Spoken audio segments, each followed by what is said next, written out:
So, I'm here with Charlie Raposo, British ski team member. Hi Charlie, how you doing? Very well. Nice to Good see be you. here. Nice to meet you. Nice to see you. Yeah, you too. So, I think, obviously we're in Sölden now. Where have you just come from? I was in Pidstal for the last couple of weeks, Okay. just around the corner. So it's been a busy October, kind of darting around. October's always a scramble. Right, okay. Finding the conditions that are going to be best suited for what you need and how to make the most of the opportunities available. But we've had a good prep period over there, actually. Rugged, but good.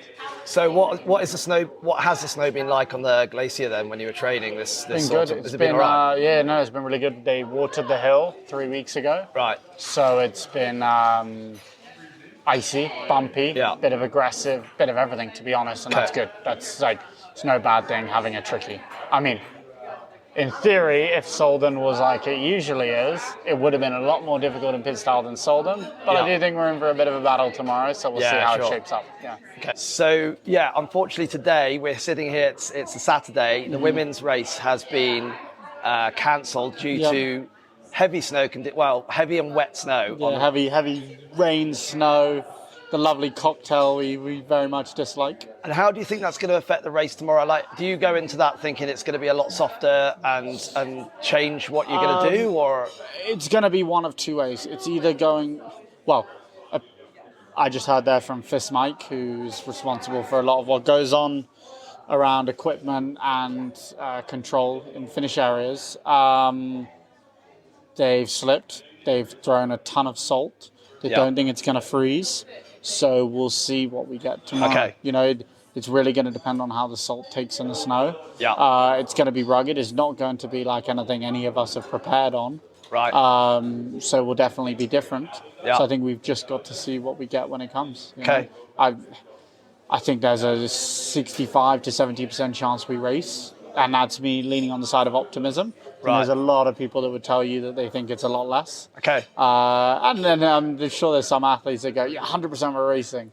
That's their mindset. I'm pretty sure we're going to race and you prepare the same way. But I think just got to pray that kind of Mother Nature and the things that FIS are doing are going to work in our favour. I mean, we've just heard today as well that the first match of Inya downhill's been cancelled. Mm-hmm. I mean, do you think holding races at this time of year is a sensible move from the International Ski Federation when you're launching a new race like that and the first time they've done it, it hasn't happened? We'll see what happens the weekend after. I think, tricky one to answer. Sölden's never really been an issue. No, sure. So from my opinion, I think that Sölden should fly. Yeah. Or normally always does. Yeah. Even this year when they had so many issues with the amount of snow on the glacier, they were able to deliver. Yeah. I think Zermatt-Chavinia, I've never been there, so I don't understand. But I know that obviously last year was a really bad winter snow year. Yeah, sure. And that made a massive impact on how the glaciers were this summer. And a hot summer. And I'm sure that played a role in why that slope is not ready. Yeah. I don't know. From what I've heard, it's the bottom of the slope, which I don't know if that's glacier or not. No. So I don't know. It's not glaciers. I don't think so. So in that case, it does come down to the warm temps and what they can blow in October. Yeah. Here it works because they are blowing on top of ice. Yeah, right. So they do have a glacier here. Whereas clearly Zermatt-Chavinia, they're relying on a bottom half of the slope that is not glacier. Yeah. And that is probably going to be a problem, yes. I think we've got to look at it from the perspective of why does the season need to end in March, for example, right? We've got high altitude resorts where in theory we could be pushing longer. Yeah. But we're scrambling to get stuff in earlier when all that's doing is making it more difficult for the teams to prepare. Okay.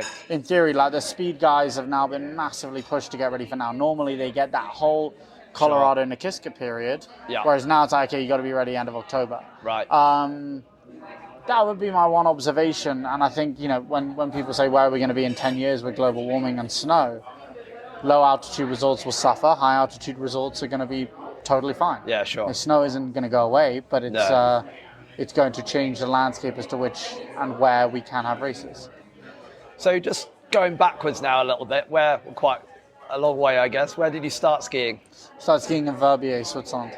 So that's where you learned to ski? Yeah, that's where I learned to ski. Okay. So started there at 7 and then started racing there at 11 and then shortly after sort of entered the British racing system. Okay. From 11 to 14 and then at 14 went to the US to ski academy in Vermont. Okay. Yeah. And I mean, Verbier, I know Verbier myself very well. I lived there for 5 years.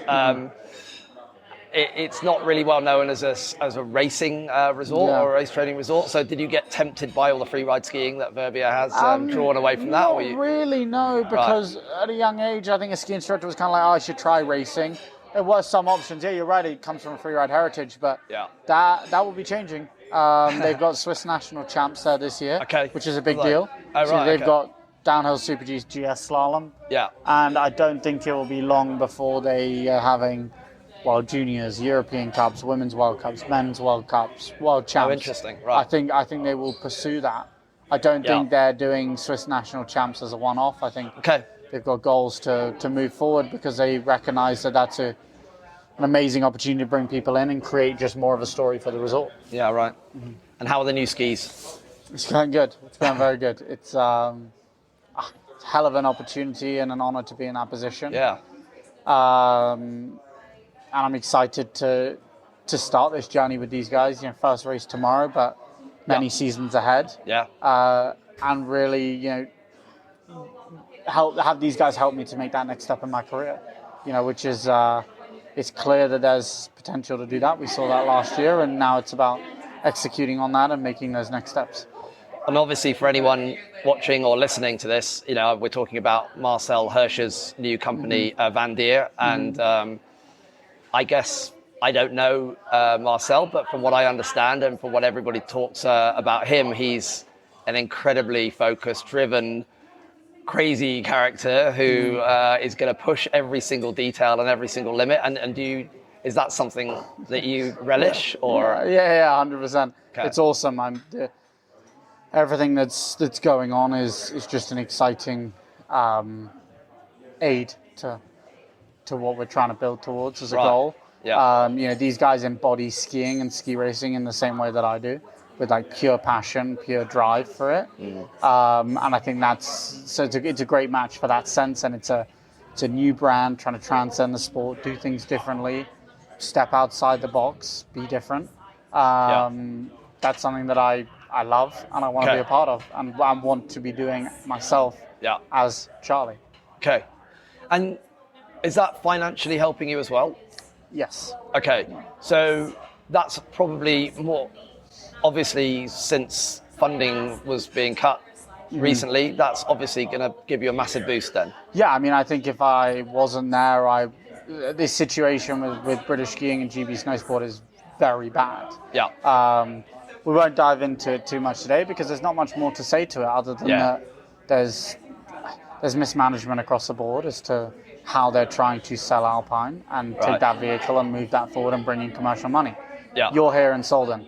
You've seen everything that's going on. You've seen this sport is healthier and more lucrative than ever. Yeah. Right? It's incredible. When you've got a 5 or 6 athlete team scoring World Cup points at the level that they are in Great Britain, and you see the excitement around British ski racing when you're at events, you can make some money out of it. So that's all I'll say on the matter. Yeah. I'm super lucky and fortunate to be at Van Deer Red Bull Sports, where I have a serviceman from the company. Right. I have a load of other resources that come my way. Yeah. So my dependency on GB Snowsport is obviously still very much there. Of course. They're still the governing body that run my program. Yeah. But I am not drowning right now, that's per se. There's obviously an opportunity, right, for brands. You talked about how successful this sport is. You can see it here in Sölden in the press conferences, the amount of people, the amount of exposure the sport gets. There's got to be an opportunity, hasn't there, for someone to come along and take some. Huge opportunity. If I wasn't a ski racer, I'd brand the team up myself, package it together, and I'd be willing to do that. But I am ski racing. But unfortunately, I don't believe we're being sold in the right way as an Alpine unit. Yeah. We have a CEO that's never come to a World Cup race. She's been CEO for 4 years. Sorry, Right. but that's a statement that I'm just willing to put out there now. How can you understand the sport if you don't come and see it? Like, the hype that exists I within find that this quite sport. incredible, actually. Yeah. The hype that exists within this sport and the energy, it's a mini Formula One. You've seen that. Yeah, sure. You're seeing it here. Yeah. This is not like any of the other winter sports that exist, except Right. for maybe the X Games. Yeah, sure. Maybe the X Games has got this level of hype, but again, very different crowd, very different clientele, different kind of audience Yeah. engaging in the sport. Yeah, right. And tomorrow at the race, and for the rest of the season, then you're gonna hit sort of World Cups and Europa Cups and NORAMs this year again, or are you gonna try? For sure, I don't think any NORAMs. We'll do Okay. some Europa Cups, Yeah. because we've got a gap from Lech is on the 13th of November and we don't have Val d'Isère till the 12th of December. Yeah. So there's 2 Europa Cups in there that we'll hit. We'll see where we're at. Yeah. Definitely. Look, there's so little GS racing that it's nice to do the European Cups as well. Yeah, of course. But we'll just pick and choose the program accordingly because the travel, the race days is very taxing. Yeah. And we do want to prioritize what we're doing at a World Cup level. Okay.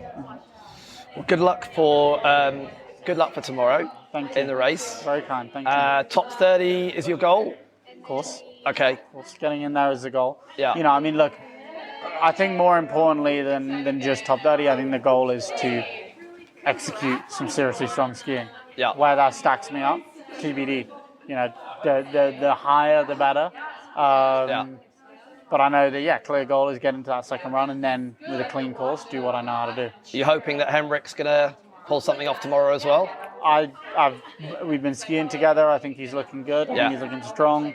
I hope he delivers on what he wants. I mean, we all know he's got a high benchmark for what he wants out of himself. Yeah, sure. So we'll see how that shapes up for him.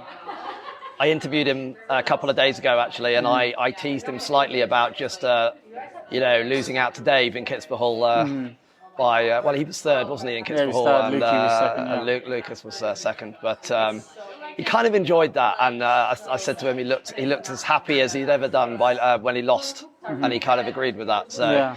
I mean, having a team, would you consider him a teammate, kind of? Yeah, I mean, in some ways. But I think it's different, like being at the same company, there's an element of team within it, but obviously we are our own teams at the same time. Yeah, of course. But, we're trying to work towards one goal, and this is the early stage of being a part of a brand that's doing big things. So, yeah, we're all working together in a different way than you are if you're one of the old school classic brands, Yeah. that's got a huge team and a Yeah. very established way of working.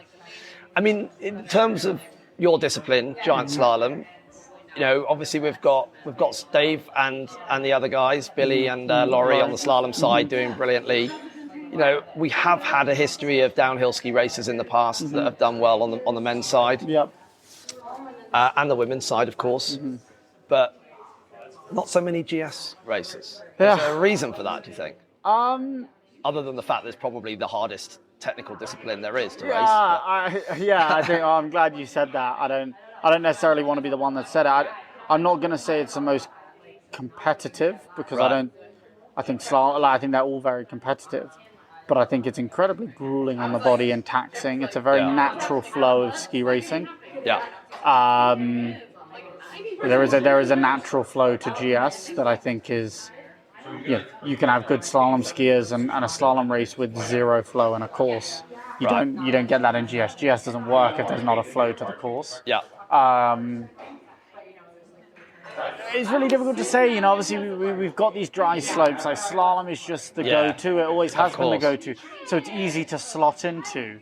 Yes. It's easy to follow in the footsteps of a lot of the guys that have gone before you. Sure. I don't think I quite realised, for lack of a better way of putting it, how unsuccessful of a nation we were in giant slalom Right. until this year. I didn't realise it had been 54 years. I figured, a couple people had done it before. I wasn't really certain. But yeah, look, it's a tricky discipline. It's clearly very grueling on the body. You Yeah. won't really see a good GS skier after 32 years old. Sure. Whereas in the other disciplines, you will see good skiers later than that. Yeah. Older than that. So it's just about trying to do what I can while I'm here, and Yeah, right. and I hope that there are young Brits that are going to Yeah. come up and join and be a part of the GS team at some point, Yeah, sure. while my career is still going. Yeah, right. But I also know that, we got to see what happens in the future. Okay. So we've got it's quite a lot of noise in here, isn't there? We've got the American team just like right next to us, There is a whole shouting lot of around, noise, making isn't a there? lot of noise, A lot of like the energy. American team does. Well, that was brilliant. That was really good to speak to you, Charlie. And, It's lovely to catch up. Yeah. Have a great day. Have a great season. Thank you. Thank you very much. Cheers. Ciao. Thanks.